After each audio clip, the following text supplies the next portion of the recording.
check. Dame Lillard signature, take 4. This my new flow. Good, straight out the box. Stay locked down and locked in so you can hoop with zero distractions. It's sitting on bounce, so it works as hard as I do. And the only thing you feel on the court is confidence. Crazy traction, so you'll never be caught slipping. You know what time it is. My numbers don't lie. Game 4. Confirmed. Vous êtes bien sur Radio Off Basket. La radio qui vous parle de NBA, la radio qui vous écoute.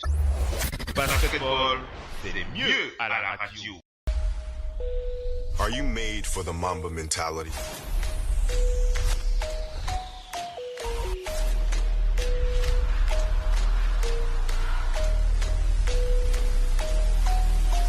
Do you learn from your mistakes?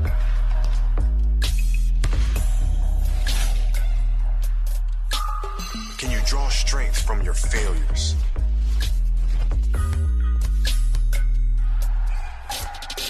Can you block out everything and be completely in the moment? Do you check your fear at the door?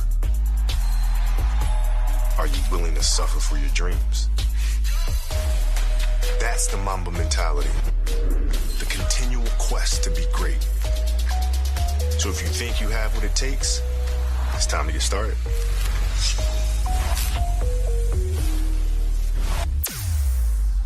Vous êtes bien sur Radio Off Basket. La radio qui vous parle de NBA, la radio qui vous écoute. Basketball, c'est mieux à la radio.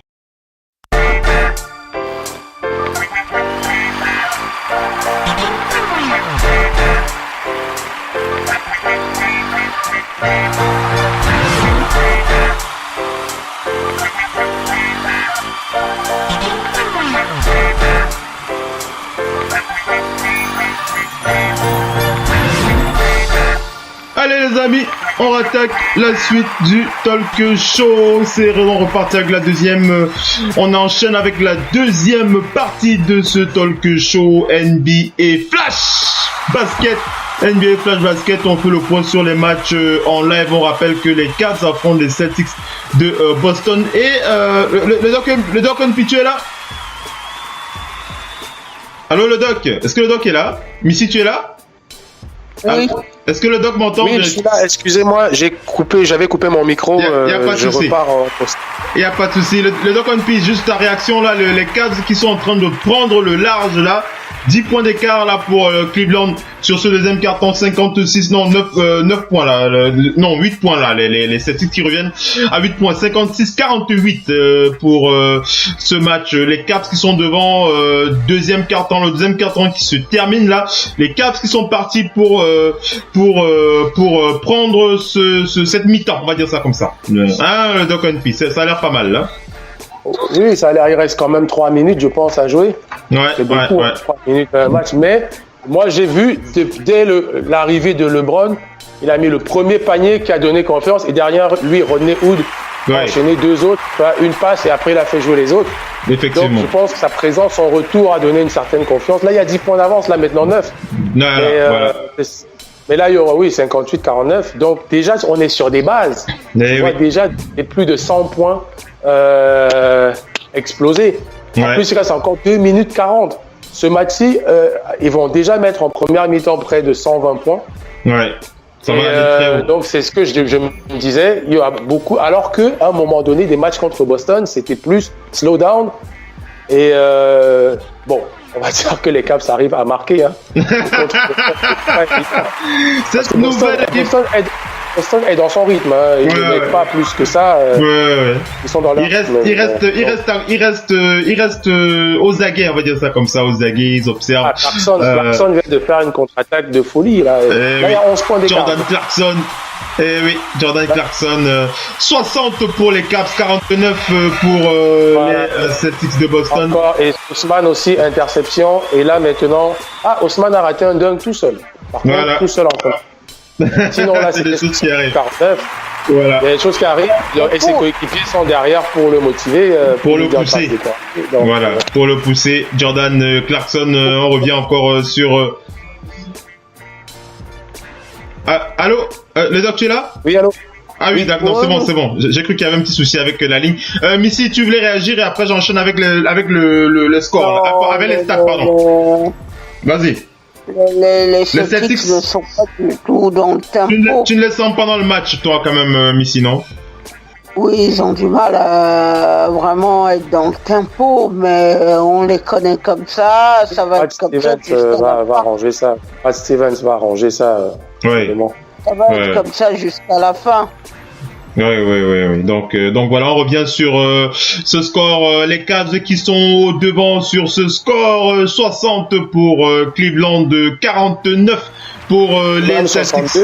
Voilà, 62 là, comme le Doc NP. Le deuxième carton qui se termine. Il reste une minute sur ce match. LeBron James est clairement le meilleur score. Comme l'a dit le Doc, il a redonné du tonus à son équipe. Il est à 16 points, il est à 5 rebonds, il est à 6 passes décisives. Mais surtout, il a un énorme plus 15 en plus-minus. LeBron James au four et au moulin.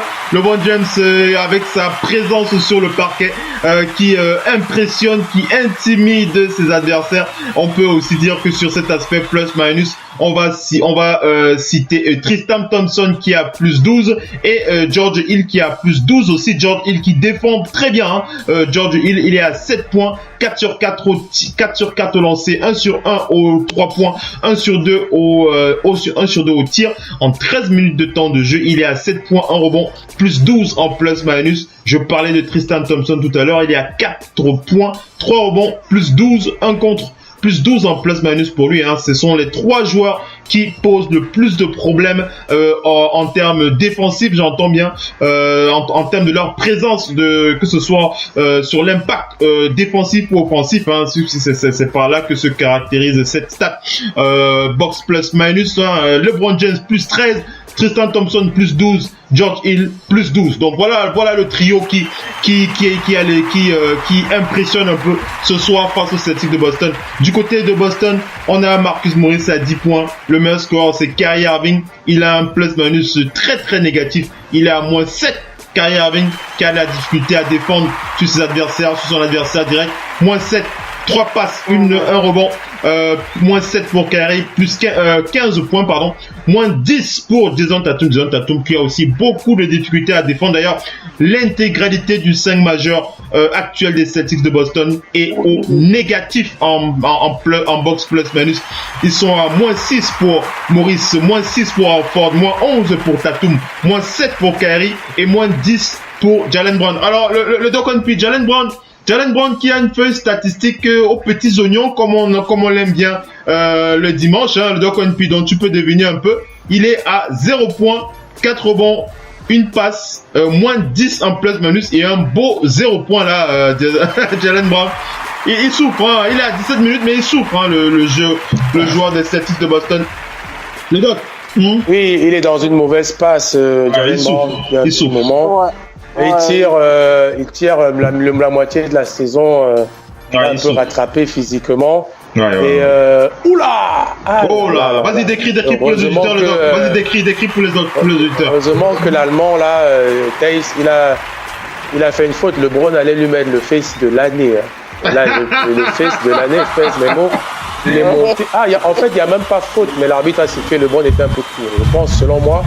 Il se tourne la faute. Mais ça a failli passer. C'était une action très spectaculaire. Un face à la King James. En tout cas, pour revenir à Jaylen Brown, oui. On a vu, il n'est pas le seul jeune de Boston qui a subi un petit peu cette fatigue de milieu de saison.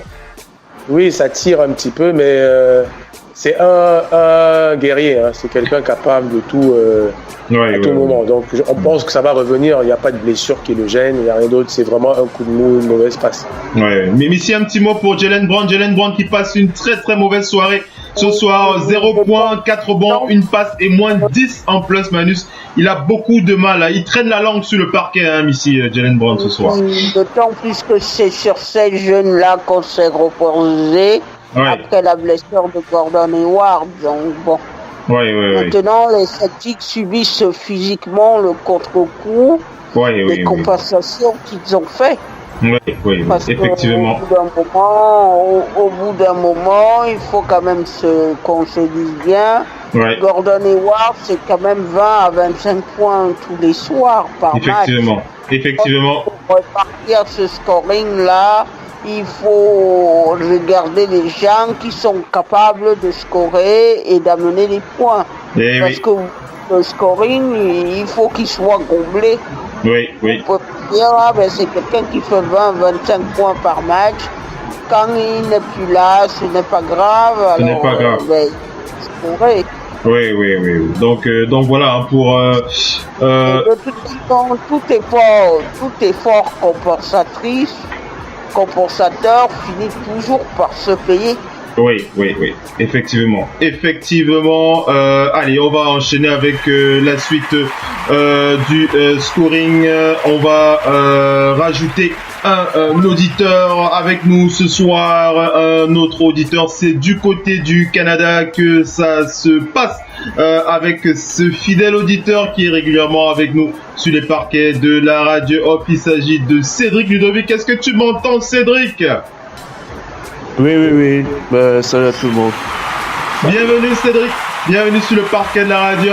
Cédric, tu suis avec nous ce match. On rappelle que c'est le deuxième carton qui est terminé. Hein, les Cavs qui sont devant dans ce deuxième carton, 64 pour les Cavs de Cleveland, 52 pour les Celtics de Boston. Mais avant, on va d'abord faire un peu la collade avec Cédric Ludovic. Cédric, c'est comment alors? Tu finis ta semaine sur Radio Basket, ton retour en quelque sorte, on va dire aussi. Ouais. Tu nous as manqué. En tant que fan, un retour à un bon moment parce que on avait aussi un peu honte en tant que fan des Cleveland à la radio. Oui, je te comprends. Donc là, tu les vois devant le score, tu te dis, ça sent bon, je peux venir témoigner un peu sur Radio Basket, quoi. Hein? C'est un peu ça, quoi. Non mais pas juste devant le score. Il faut aussi avouer que les gars, les Celtics, les gars ne sont pas, ils sont pas à droit comme on les connaît aujourd'hui. Oui, c'est vrai. Moi, c'est juste le fond de jeu des Cleveland qui. Alors, je te refais la passe. Voilà, je te refais la passe, Cédric. Hein, comme ça, tu commentes un peu ce que tu as ressenti jusqu'à présent. Je crois que tu as vu la première mi-temps, non? Ouais, j'ai vu la Ok, on va avoir ton avis sur cette équipe de Cleveland, cette nouvelle équipe de Cleveland, il faut le rappeler, puisqu'il y a quand même beaucoup de nouveaux joueurs dans cette rotation. Permettez-moi de donner vite les stats des acteurs de ce match. On rappelle, 64 pour les Cavs de Cleveland, 52 pour les Celtics de Boston. LeBron James qui brille de toute sa classe ce soir. 17 points pour LeBron James, 5 rebonds, 6 passes décisives, 16 minutes de temps de jeu, 6 sur 13 au tir, 2 sur 4 à 3 points, 3 sur 5 au lancer franc et un très beau plus 14 en box plus minus pour LeBron James qui est au four au moulin avec Tristan Thompson plus 13 en plus minus, plus 12 pour George Hill, 4 points pour Tristan Thompson, 3 rebonds, 7 points pour George Hill, 1 rebond pour le meneur de Cleveland, J.R. Smith est à 9 points plus 8 en plus minus. Une équipe de Cleveland qui défend très bien, alors il faut le dire, cette équipe de Cleveland défend parfaitement bien ce soir. En tout cas jusqu'à présent ils ont vraiment la manette en main en ce qui concerne la défense. Cedi Osman, on parlait de Cedi Osman, il est à 4 points plus 7 en plus minus, il défend aussi très bien. On va aussi parler de Rodney Wood, l'autre talent de cette équipe de Cleveland, il est à 8 points plus 5 en plus minus. Et on va aussi parler de Jeff Green est à 8 points ce soir, 3 rebonds pour Jeff Green, l'ailier de Cleveland. Allons du côté des Celtics de Boston pour parler donc de Kyrie Irving, meilleur scoreur avec 16 points, 1 rebond, 3 passes, mais un terrible moins 7 en plus minus pour Kyrie Irving qui n'impacte pas assez sur ce match pour l'instant. il est bien accompagné par ses coéquipiers. D'ailleurs, ils ont, je l'ai dit, l'intégralité du 5 majeur des Celtics de Boston est en négatif en ce qui concerne le box plus Manus, moins 10 pour Jaylen Brown avec 0 points. Je vous l'ai dit, 0 points en première mi-temps pour Jaylen Brown. C'est pas tous les jours qu'on voit ça, mais il faut le citer. Moins 10 et 0 points pour Jaylen Brown, 16 points pour Karim, moins 7 points pour Jason Tatum, moins 11 en box plus Manus, 6 points pour Al Horford, moins 7 en box plus Manus, et Marcus Morris est à 10 points, moins 7 en box plus Minus. Donc une équipe des Celtics qui souffre. Il joue ou pas Terry Rozier? Terry Rozier joue. Il joue. Il est à, je donne ses stats. Il est à 15 minutes de temps de jeu, 6 points, 3 rebonds, 3 passes et moins 5 en plus Manus. Terry Rozier qui est dans la même veine de Al Horford ce soir, et aussi on peut aussi parler carrément de Al Horford. Ils sont pas au même poste, mais ils souffrent un peu au même niveau sur l'aspect statistique. Donc voilà un peu pour cette équipe des Celtics en souffrance ce soir. On va faire réagir Cediosman. On va faire réagir Cédric Ludovic. C'est ça pourquoi je pense à Cediosman aussi fort. Cédric.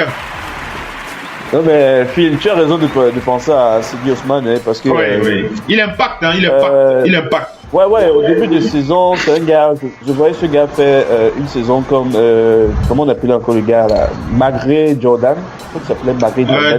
DeAndre Jordan? Non, Magret Jordan. Il y avait un jeune là qui était actif dans. Ah d'accord, qui s'appelait Jordan aussi, d'accord. Ouais.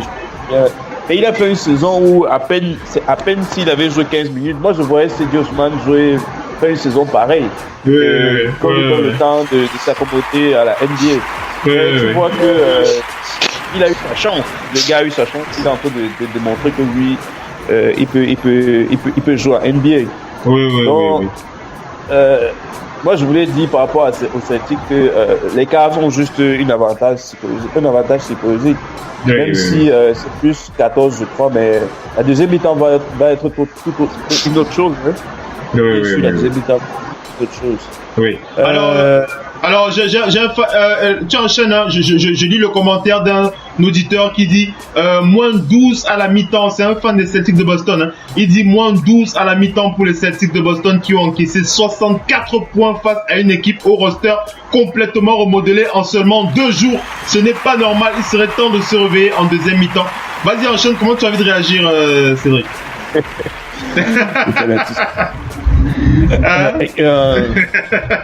Si tu te rappelles la saison dernière, quand les playoffs ont commencé et que les Celtics ont été sur le même plateau, quand on disait moi je vois pas trop les Celtics influencer sur les Cavs, c'est à cause de Isaiah Thomas, parce que même si le gars est bon en attaque, c'est un handicap pour toutes les équipes.